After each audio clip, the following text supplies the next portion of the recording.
Muitos anos atrás, um professor de homilética é a arte da pregação que se aprende no seminário, aqueles que estão se preparando para o ministério pastoral ou missionário, naturalmente passam por essa disciplina.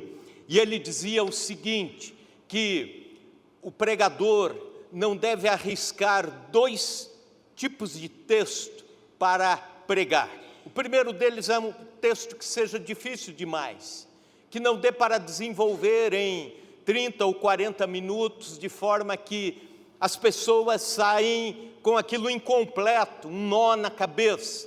Seria textos assim como, por exemplo, Romanos 9 e assim por diante. E também o outro tipo de texto, que não seja um texto tão fácil, tão conhecido, que todos cochilem e digam assim, já sei como isso vai terminar, já sei como essa história vai terminar. Mas hoje eu queria falar sobre um desses textos fáceis, que você diz, já sei como essa história vai terminar.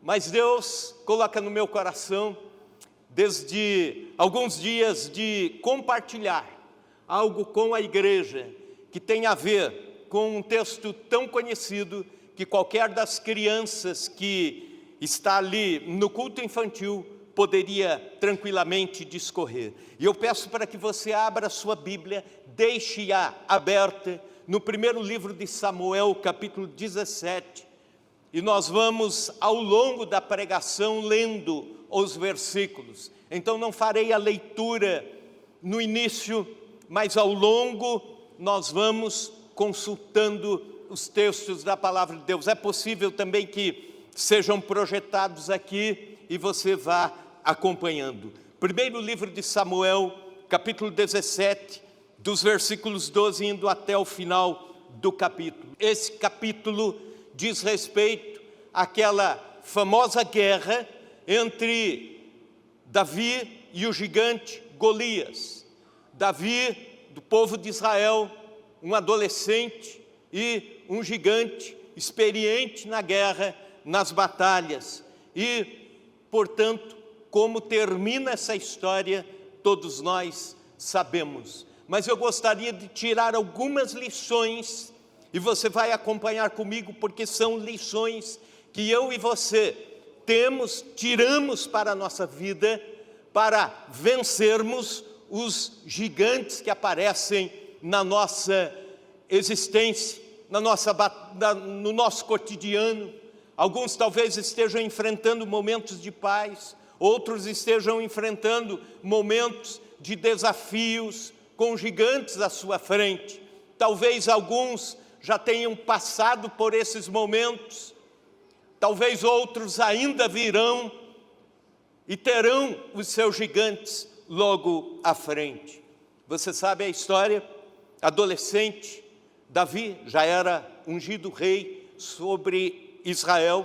Deus tinha lhe dado a unção através das mãos do profeta Samuel, mas ele ainda não era nem conhecido do povo de Israel. Estava aguardando o momento em que Deus prepararia para si o trono, e que iria demorar naturalmente. Ele vai para a batalha, para o campo de batalha, e ele vai para levar queijo para o comandante, e ele vai para levar algumas coisas de comida para os seus irmãos que estão na batalha. 3 irmãos de Davi eram soldados. Quando ele chega, o exército de Deus está sendo afrontado pelo gigante Golias. Todos os filisteus zombando tranquilamente de Israel, porque eles tinham o melhor guerreiro. Ninguém poderia desafiar, ninguém conseguiria humanamente derrubar Golias. E é possível que esta guerra tinha uma inspiração religiosa, porque naquele tempo, quando um exército queria provar ou comprovar que o Deus que eles adoravam como patrono do seu exército, como divindade, era o Deus verdadeiro, o Deus maior, eles saíam às batalhas proclamando o seu Deus. E agora os filisteus estavam proclamando o seu Deus diante da batalha, querendo levantar o nome dos seus deuses falsos diante do Deus verdadeiro. E todos aqueles do exército de Israel estavam encolhidos de medo. E a história você conhece. O Davi desafia, primeiro toma a armadura de Saul que coloca sobre ele, depois ele não consegue andar e ele tira a armadura e vai com os seus apetrechos de campo enfrentar o guerreiro, com uma funda, com 5 pedras lisas do riacho, e assim ele enfrenta e derruba o gigante. A guerra acaba, o exército de Israel avança sobre os filisteus e o nome de Deus é glorificado na nação de Israel. Pois bem, essa história nos ensina algumas lições. A primeira delas é que limitações são desafios e não são deficiências. Acompanhe comigo versículo 12 em diante, indo até o 16. Davi era filho daquele Efrateu de Belém de Judá, cujo nome era Jessé, que tinha 8 filhos. Nos dias de Saul, já era velho, adiantado em anos entre os homens. E apresentaram-se os filhos mais velhos de Jessé a Saul, e o seguiram à guerra. Chamavam-se Eliabe, o primogênito, o segundo, Abinadab, o terceiro, Samá. Davi era o mais moço, só os 3 maiores seguiram Saul, isto é, estavam no exército de Israel, no exército do rei Saul. Davi, porém, ia a Saul e voltava para apacentar as ovelhas de seu pai em Belém. Chegava-se, pois, o filisteu pela manhã, ia à tarde, e apresentou-se por 40 dias. Davi, sendo caçula, não tinha direito a participar de um exército. Naquela época, somente jovens de 20 anos de idade para cima é que poderiam participar do exército de Israel e ir para as batalhas. Seus 3 irmãos mais velhos já estavam no campo de batalha, lutando pela nação, mas Davi nem lembrado era jovem demais para qualquer embate. A tarefa de Davi era, como músico, tocar quando o rei Saul estava surtado. Então se dizia: temos um menino que toca harpa, dedilha harpa, ele pode, com a sua música, acalmar o rei. Tarefas insignificantes frente à nação. Ele também cuidava de ovelhas, as ovelhas da família. E é interessante que, dentre os familiares de um negócio de pecuária, quem cuidava dos animais era sempre o mais insignificante, o menor, o menos importante. E cuidar de ovelhas era considerado uma profissão impura. Era tão impura que quem cuidasse de ovelhas, ou de porcos, ou de alguns animais desta natureza, não poderia chegar-se ao templo, não teria nem direito de estar junto com os demais da família numa festividade religiosa. Imagine toda a família de Jessé saindo para o culto e Davi não pode ir. Ou então, se vai, tem que ficar lá fora, porque ele cuida de ovelhas e a sua profissão é considerada impura. Pois bem, Davi teria, teoricamente, limitações. Agora, o que isso tem a ver conosco? Não fique lamentando as dificuldades da vida. Um comentarista bíblico escreve: Deus havia conduzido Davi até aquele acampamento para essa ocasião, e o rapaz estava pronto para aceitar um desafio. Aos olhos humanos, limitações. Aos olhos humanos, Davi não poderia enfrentar o desafio, mas aos olhos de Deus, alguém estava preparado, um menino estava preparado para dar a vitória a um exército. Então, limitações são desafios, não são deficiências. Você tem limitações na sua vida, você tem, com certeza tem, eu tenho, outros têm, todos temos, todos nós as temos em algumas áreas da vida, mas transforme as limitações em desafios. Deus usa você com as suas limitações, mesmo assim. Concorda com isso? Essa é a primeira lição. A segunda, pequenas tarefas abrem grandes possibilidades. Acompanhe comigo o versículo 17 em diante. Disse Jessé a Davi, seu filho: leva, peço-te, para teus irmãos um efa deste trigo tostado e estes 10 pães, e corre a levá-los ao acampamento a teus irmãos. Porém, esses 10 queijos, leva-os ao comandante de 1000. Eu fico imaginando que esse comandante era mineiro. Leva 10 queijos para ele.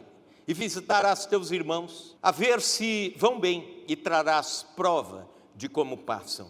Saul e eles e todos os homens de Israel estão no vale de Elá, pelejando contra os filisteus. Davi, pois, no dia seguinte se levantou de madrugada, deixou as ovelhas com um guarda, carregou-se e partiu, como Jessé lhe ordenara. E chegou ao acampamento quando já as tropas saíam para formar-se em ordem de batalha, e a gritos chamavam à peleja. Os israelitas e filisteus se puseram em ordem, fileira contra fileira. Davi, deixando que trouxera os cuidados do guarda de bagagem, correu à batalha, e chegando perguntou a seus irmãos se estavam bem. Estando Davi ainda a falar com eles, eis que vinha subindo do exército dos filisteus o duelista, cujo nome era Golias, o filisteu de Gate, e falou as mesmas coisas que antes falara, e Davi o ouviu. Pequenas tarefas abrem grandes oportunidades. Seu pai, o Jessé, coloca nas mãos de Davi 35 litros de trigo tostado, pães para os seus irmãos e os queijos para o comandante. Pois bem, propósito de Jessé também era que Davi voltasse trazendo notícias do povo de Israel, trazendo notícias dos seus irmãos. Portanto, um office boy a serviço do pai. Acontece que, a esta altura, Davi já tinha sido ungido na frente da sua família com o azeite que Samuel lhe derramara, profetizando que Davi, este menino adolescente, seria rei sobre Israel. E mesmo assim, ele vai em obediência ao seu pai, numa tarefa humilde, preparando-se para voltar conforme o pai lhe determinara. Não se sinta desprestigiado, irmão, irmã, quando confiam tarefas menores do que a sua capacidade, tarefas menores do que tudo aquilo que você sabe fazer. São testes de obediência e caráter. Alguém pode dizer: eu fiz 3 pós-graduações, meu gerente passa por mim e nem me cumprimenta, nem conhece o meu nome, nem sabe o meu nome. Ou então, alguém pode pensar na vida da igreja: eu tenho capacidade para pregar a palavra de Deus, mas o pastor apenas me diz para visitar aquele irmãozinho idoso, doente. Ou então, você tem capacidade para ser um líder de ministério, mas é apenas um auxiliar de ajudante. A vida de José do Egito nos mostra que a interpretação do sonho de um prisioneiro, de um presidiário condenado à morte, na prisão, no fundo da prisão, abriu as possibilidades para um dia José ser liberto e ser promovido a primeiro-ministro do Egito. A Bíblia diz, Zacarias 4:10, que nós não podemos desprezar os pequenos começos.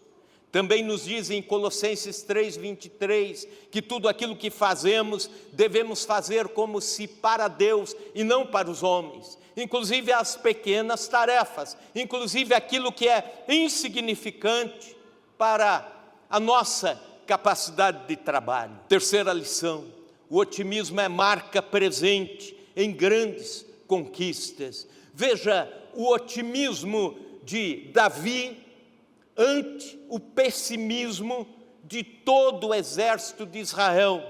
Acompanhem comigo, versículos 24 indo até o 27. Todos os israelitas, vendo aquele homem, fugiam de diante dele e temiam grandemente.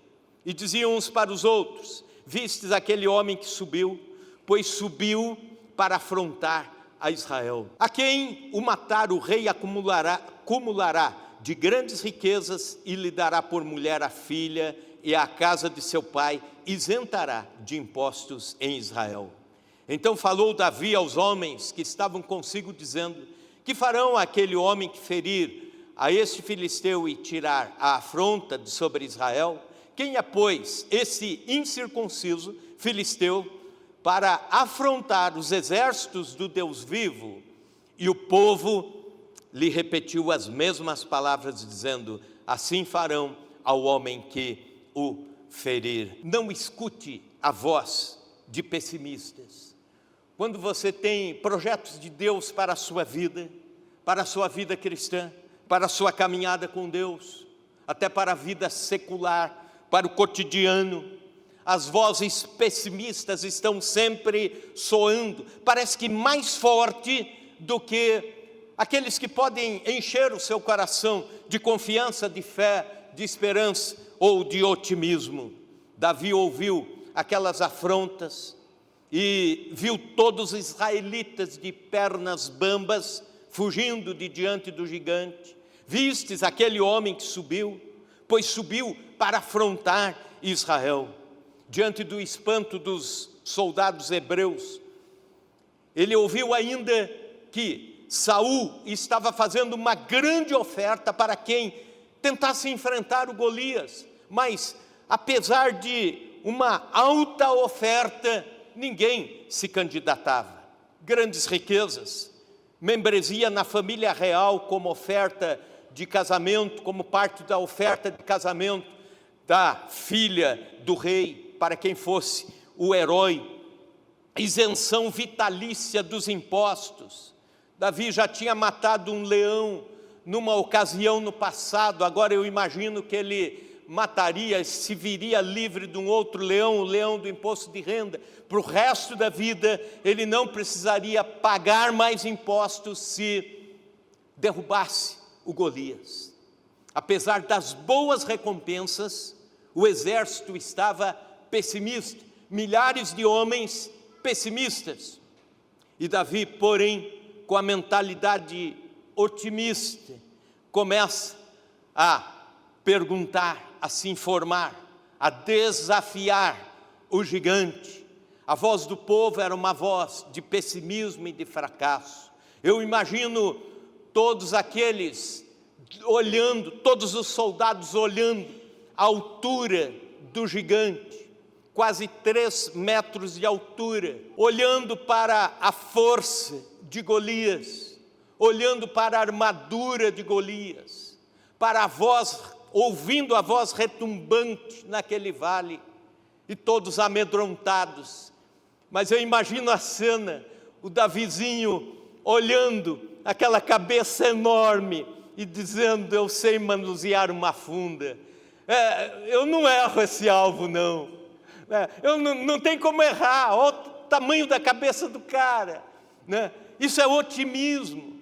Por vezes você está olhando tantas coisas negativas que amedrontam o seu coração, e Deus está dizendo nessa noite: encha a sua vida de otimismo, encha seus olhos com fé, com confiança naquilo que Deus tem preparado para você. Esse era o Davi. Ao longo da vida, nós vemos pessoas entregando-se ao pessimismo e deixando a vida ir embora.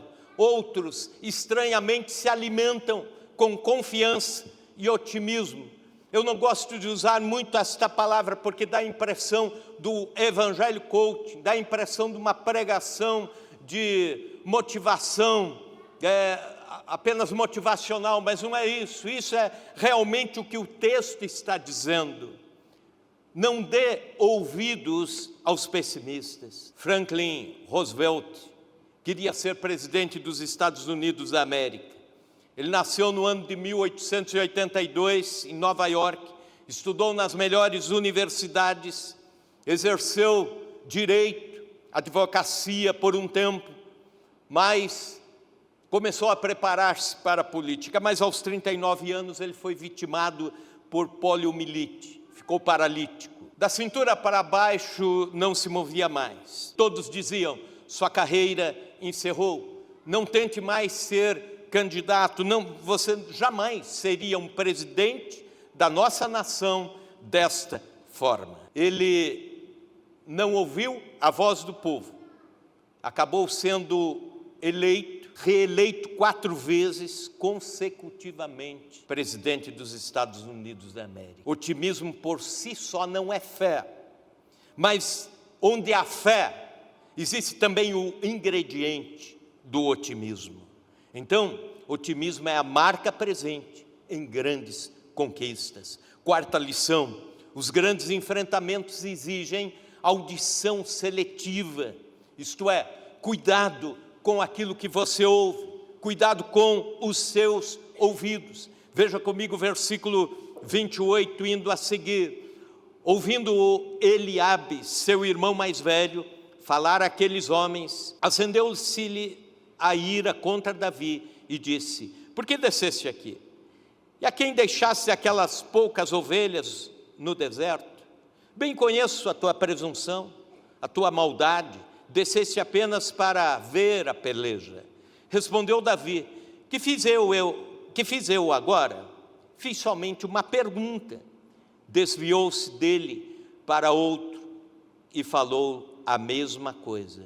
E o povo lhe tornou a responder como antes.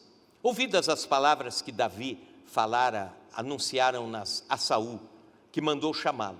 Davi disse a Saul, não desfaleça o coração de ninguém por causa dele. Teu servo irá e pelejará contra o filisteu.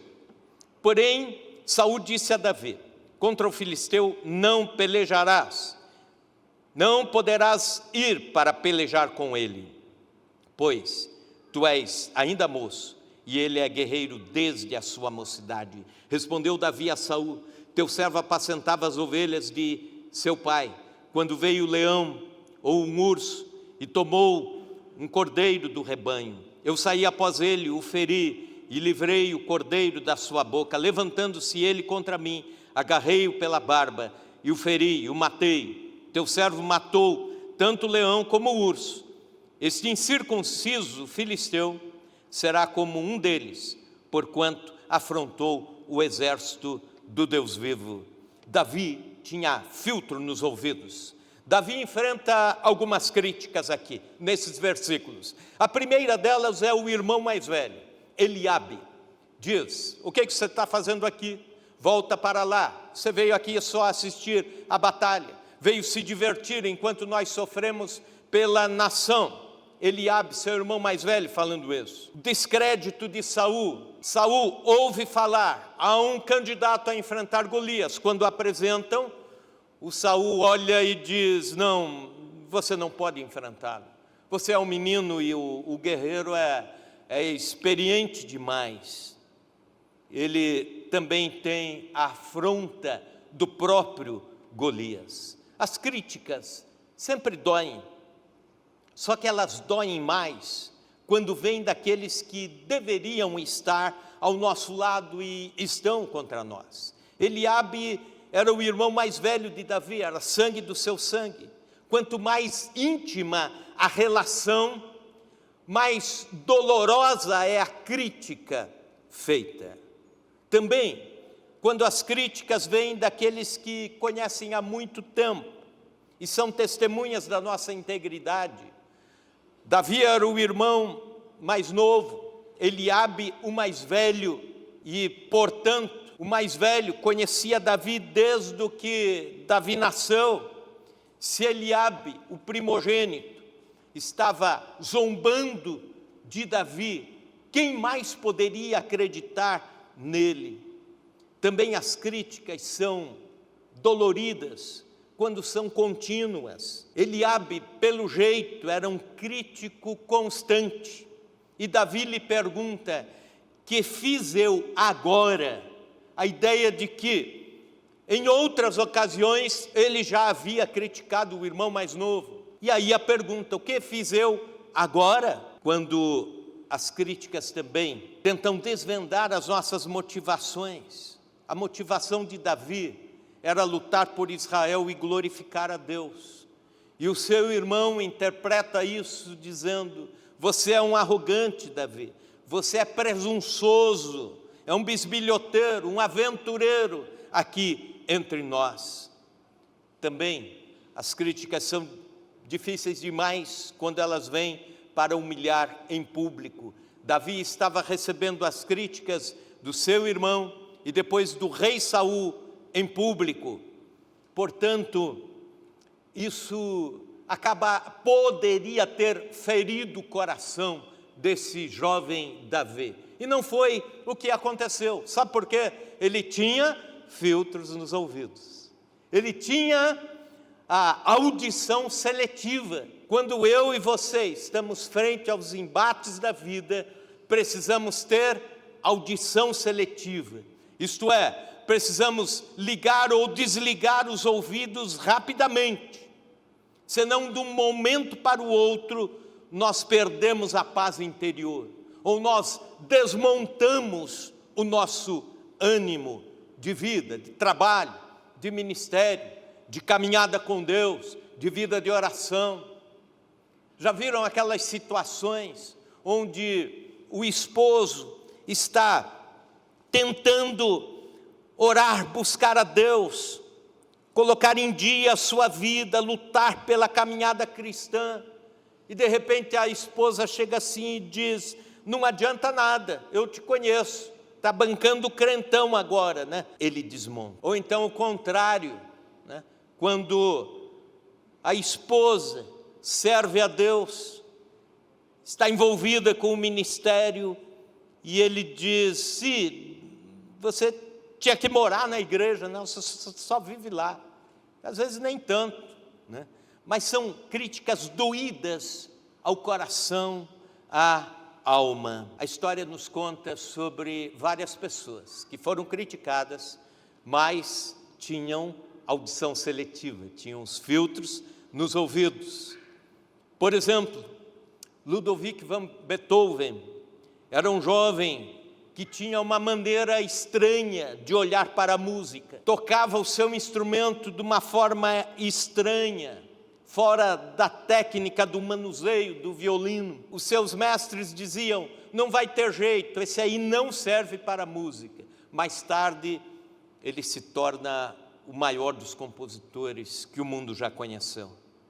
Walt Disney foi despedido por um editor de um jornal porque o editor disse: esse menino não tem ideias boas, não tem criatividade. E ele se torna o que foi.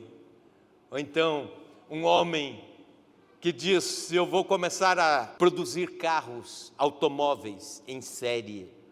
E chamaram de louco. E a imprensa da época disse: ele não vai conseguir. Foi o Henry Ford, fabricante da marca Ford, que até hoje existe. Não deixe que as críticas coloquem medo no seu coração.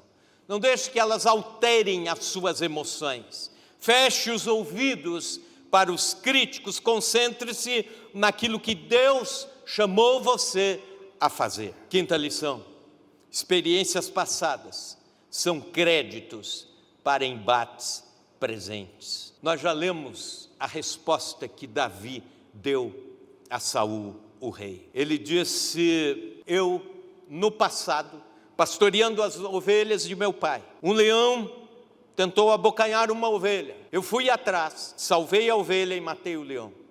Peguei o leão pela barba, diz assim o texto. Da mesma forma com o urso. Fui atrás do urso, peguei o urso, salvei a ovelha. E se Deus fez isso através de mim no passado, se Deus me deu esta força e coragem, hoje Deus novamente me dará para enfrentar o gigante e salvar a nação. Salvar a nação de um homem que está afrontando o exército do Deus vivo. Davi tinha um currículo de vida. Ele já tinha feitos no passado que lhe davam a autenticação, que lhe faziam olhar o futuro com fé. Dizem que olhar para trás com fé nos capacita a seguir adiante com fé. Você consegue por um momento, pare agora, por um momento, faça isso. Tente se lembrar de algo que Deus fez no passado. Há 15 anos atrás, por exemplo, uma oração respondida, um milagre que Deus fez, lembre-se disso. Ou então, há 10 anos atrás, uma resposta de uma causa difícil demais, uma batalha espiritual que você dizia, não consigo vencer, mas Deus te deu a vitória. E eu quero te dizer uma coisa, se Deus era com você no passado, se Deus foi com você há 10 anos atrás, há 5 anos atrás, há 20 anos atrás, o mesmo Deus do passado está presente na sua vida e dará as vitórias do presente e ainda as do futuro. Creia nisso. Deus pode usar as nossas experiências passadas para nos preparar para missões futuras. Sexta lição: a eficácia vem de armamento próprio e preparo focado. Veja comigo, versículos 38, indo até o 40. Saul vestiu a Davi da sua armadura, e lhe pôs sobre a cabeça um capacete de bronze, e o vestiu de uma couraça. Davi cingiu a espada sobre a armadura e experimentou andar, pois jamais a havia usado. Então disse Davi a Saul: não posso andar com isso, pois nunca o usei. E Davi tirou aquilo de sobre si, tomou o seu cajado na mão, escolheu para si 5 pedras lisas do ribeiro e as pôs no alforje de pastor que trazia, a saber, no surrão, e, lançando mão da sua funda, foi-se chegando ao filisteu. Não tente usar armaduras que não são suas. Não tente usar armas que não são suas, que Deus não lhes deu. Davi estava acostumado a lutar com cajado, funda, pedras. Aliás, em Juízes capítulo 20, versículo 16, o texto diz que haviam homens tão bem treinados nos exércitos, usando a funda, eles tinham a mira para atingir um fio de cabelo. Esses homens eram bem treinados com as suas armas. E o Saul tenta emprestar a sua armadura para Davi. Acontece que Saul, o texto, alguns capítulos anteriores, quando Saul é escolhido rei sobre Israel, a Bíblia diz que ele era o mais alto de todos os homens de Israel. Não se fala a altura dele, mas dos ombros para cima ele se destacava. Então, naturalmente, era bem mais alto do que os demais cidadãos do país. E aí o Saul veste o pequeno Davi com a sua couraça, capacete de bronze, e ainda amarra a espada na cintura. E Davi tenta se mexer com isso e diz: não tem jeito, com isso aqui eu não consigo nem andar. E aí ele tira a armadura de Saul, devolve para o rei, e ele vai com cajado, funda e pedra. A armadura é eficaz para o rei, para o tamanho do rei, para o treinamento do rei. Cajado, funda e pedra são eficazes para o pastor de ovelha bem treinado. Então, seja bem treinado nas armas que Deus dá a você, nos dons que Deus dá a você. Lute com as suas armas, não use as armas alheias. Os dons que Deus deu a outros são eficazes para o outro. Os dons que Deus deu a você são eficazes para você. Não cobice as armas que Deus deu a outro. Isso é muito comum, por exemplo, entre pastores evangelistas, líderes de ministério. Lembro-me da década de 80 que muitos jovens seminaristas queriam imitar o Jimmy Swaggart. Falavam como Jimmy Swaggart, pregavam como ele, copiavam as suas mensagens, seguravam a Bíblia como ele, tinham a dicção para fazer o fim das palavras como ele o fazia. Só que Deus dá armas diferentes conforme a sua personalidade, conforme o seu jeito de ser, conforme a sua história de vida, conforme aquilo que Deus já havia planejado para você desde a eternidade. Precisamos entender isso. Deus dá a alguns espada, capacete, Deus dá a outros a funda, as pedras. Não é a arma que faz você maior. Não é um dom que faz você maior do que o outro. Mas é a forma eficaz que você usa isso. E com isso, você pode derrubar gigantes. Aleluia. Sétima, todas as vitórias são creditadas a Deus. Versículo 41. O filisteu também se vinha chegando a Davi e o seu escudeiro ia adiante dele. Olhando o filisteu e vendo Davi, o desprezou, porquanto era moço ruivo e de boa aparência. Disse o filisteu a Davi: sou eu algum cão para vires a mim com paus? E pelos seus deuses amaldiçoou o filisteu a Davi. Disse mais o filisteu a Davi: vem a mim e darei a tua carne às aves do céu e às bestas feras do campo. Davi, porém, disse ao filisteu: tu vens contra mim com espada e com lança e com escudo. Eu, porém, vou contra ti em nome do Senhor dos exércitos, o Deus dos exércitos, dos exércitos de Israel, a quem tens afrontado.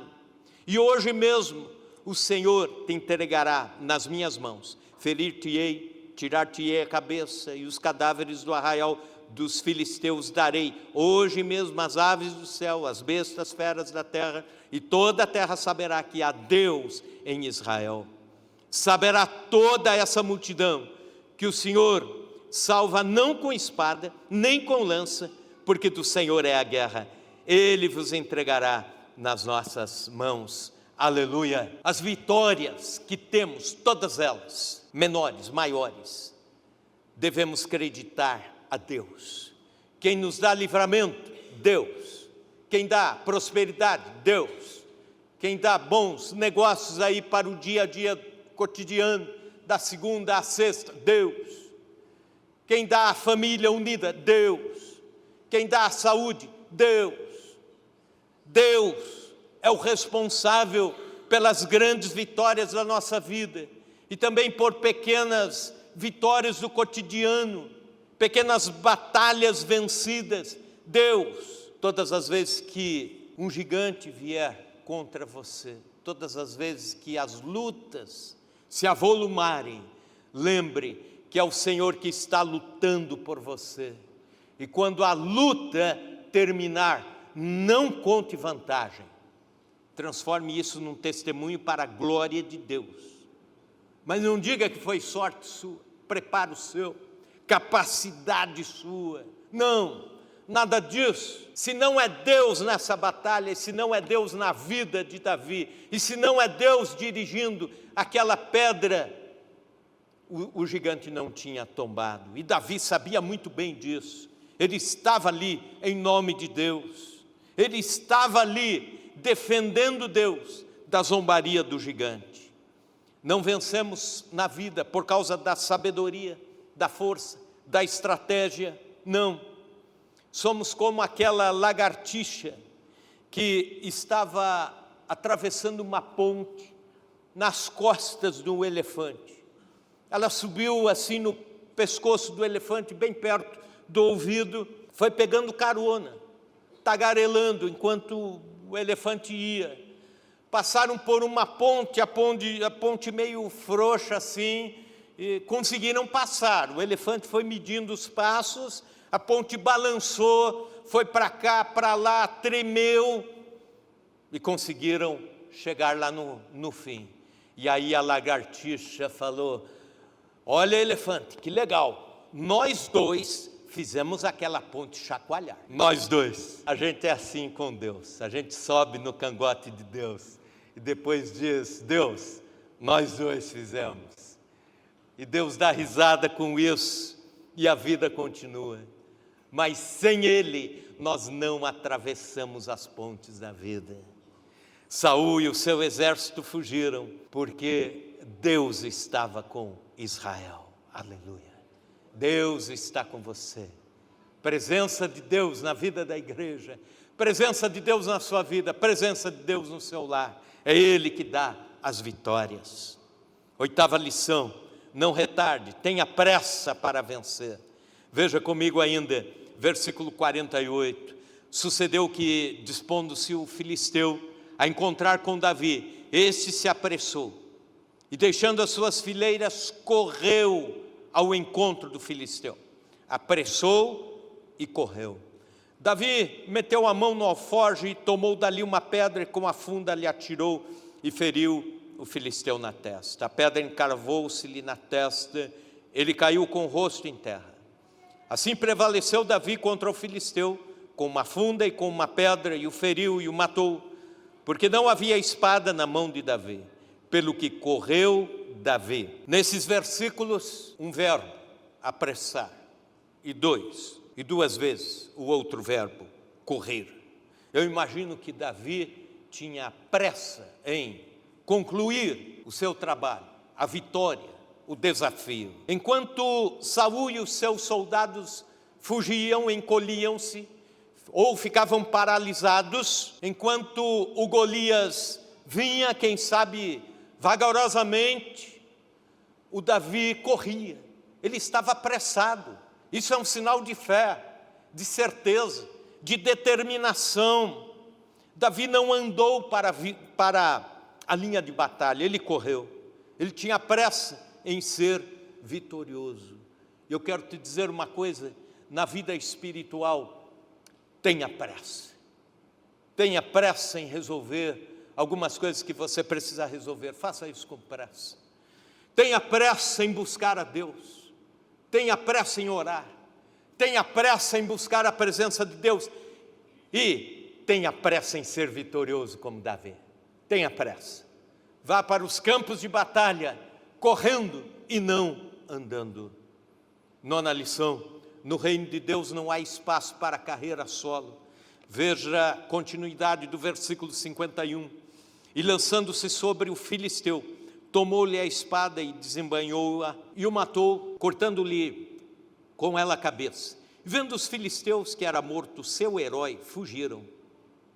Então os homens de Israel e Judá se levantaram e jubilaram e perseguiram os filisteus até Gate e até as portas de Ecrom. E caíram filisteus feridos pelo caminho de Saraim até Gate e até Ecrom. Então voltaram os filhos de Israel de perseguirem os filisteus e lhes despojaram os acampamentos. Tomou Davi a cabeça do filisteu e a trouxe a Jerusalém, porém as armas dele pô-las Davi na sua tenda.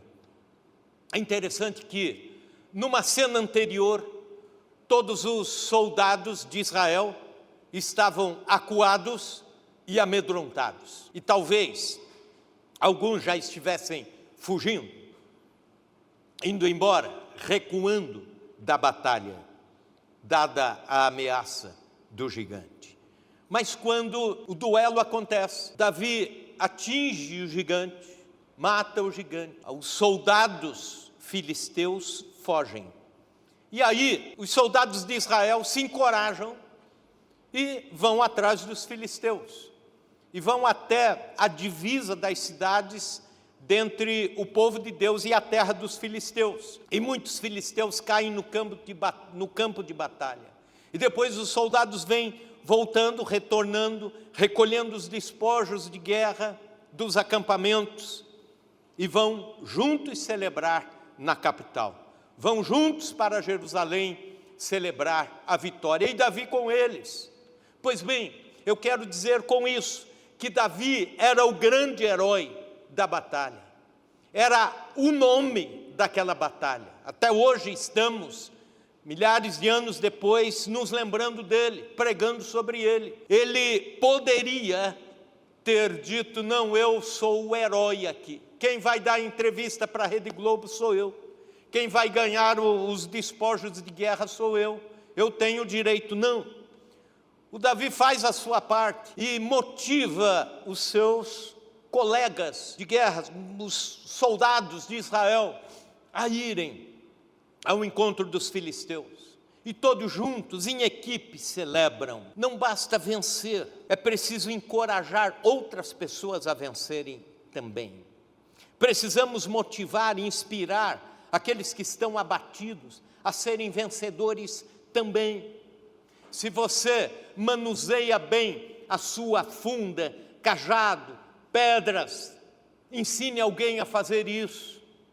No reino de Deus, na obra de Deus, um ensina o outro, um motiva o outro, um capacita o outro. Aqui na música, um ensina o outro. Se toca bem bateria, ensina a outro a tocar também. Se lhe deram um ministério, vai preparando outras 2, 3 pessoas, compartilhando.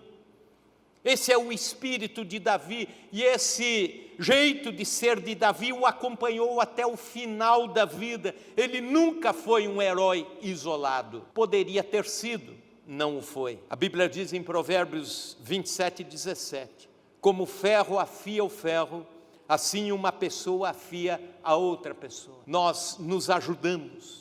Juntos somos mais fortes. Há um ditado lá em Minas Gerais que diz: é junto dos bons que nós fica melhor. E é desse jeito. Nós temos que um estar com o outro, carregar as cargas uns dos outros, ajudar em oração o outro. Na hora da vitória, celebrar junto. Mas você fez muito pouco. Não, mas vem junto. A vitória é de todos nós. É de Cristo, é da igreja. Vamos juntos celebrar o que Deus faz. 10ª e última lição: mantenha seu coração humilde após cada vitória. Versículo 55, indo até o fim. Quando Saul viu sair Davi a encontrar-se com o filisteu, disse a Abner, o comandante do exército: de quem é filho este jovem, Abner? Respondeu Abner: tão certo como tu vives, ó rei, não o sei. Hoje, lendo essa resposta, eu dei risada. Ele faz uma introdução enorme para responder o rei, só para dizer que não sabe. Tão certo como tu vives, eu não sei. Disse o rei: pergunta, pois, de quem é filho esse jovem? Voltando Davi de haver ferido o filisteu, Abner o tomou e o levou à presença de Saul, trazendo ele na mão a cabeça do filisteu. Então Saul lhe perguntou: de quem és filho, jovem? Ele respondeu: Davi, filho do teu servo Jessé, belemita, isto é, lá de Belém. Nem Saul e nem o comandante tinha ideia de quem era Davi, de que família é, de que tribo é, de que casa é, quem é seu pai. E foi o grande herói. E esse menino simples, humilde, continuou a sê-lo durante bons anos ainda. Davi responde com humildade a Saul. Davi já sabia que um dia ele seria rei no lugar de Saul, porque Samuel, o profeta, já tinha lhe dado esta promessa em nome de Deus e já o havia ungido algum tempo atrás. Ele já sabia. Mesmo assim, ele se reporta ao rei com humildade. Agora ele era o herói de guerra. A nação não foi tomada por causa de um adolescente, o Davi. E mesmo assim, ele diz humildemente: eu sou filho do teu servo, o Jessé, belemita. E ele continuou humilde por pelo menos mais 15 anos, quando depois assumiu o trono. A humildade, mesmo em grandes vitórias, preserva o seu coração na presença de Deus. Já viu aquelas pessoas que, enquanto não provavam algo grandioso de Deus para a sua vida, eram humildes. De repente vêm as grandes dádivas de Deus e o coração muda. O coração muda. Eu estava ouvindo o testemunho que depois para mim virou o testemunho de um cantor famoso da música sertaneja brasileira. Cantor, compositor. Enquanto ele era crente, servindo a Deus, ele vinha de madrugada orar, junto com as irmãs da igreja. Ele vinha, orava, dizia: Deus, abre uma porta, abre portas e tal, e orando, clamando, buscando, a mãe dele buscando a Deus, para que se abrisse portas no mundo artístico. Mas escute isso, nem todas as coisas que a gente pede a Deus, Deus gostaria de dar, e às vezes Deus dá, como deu o pedido do filho pródigo, lembram? O pai sabia, o menino vai se arrebentar, mas ele estava insistindo: dá parte da minha herança. A didática de Deus é essa. Deus dá para que você aprenda e a vida ensine, e um dia volte transformado. E esse rapaz, milagrosamente, assinou um contrato com uma grande produtora musical brasileira. E aí ele enriquece de um momento para o outro, se torna famoso. E agora recente, numa das entrevistas, ele zombando do meio cristão, zombando da fé, zombando de Deus, multimilionário, mas fora da presença de Deus. Querido irmão, querida irmã, se Deus reservou dádivas para você, vitórias para você, independente do tamanho ou da proporção, que o seu coração continue sendo humilde na presença de Deus, para que Deus continue usando você. Todos nós temos gigantes na vida.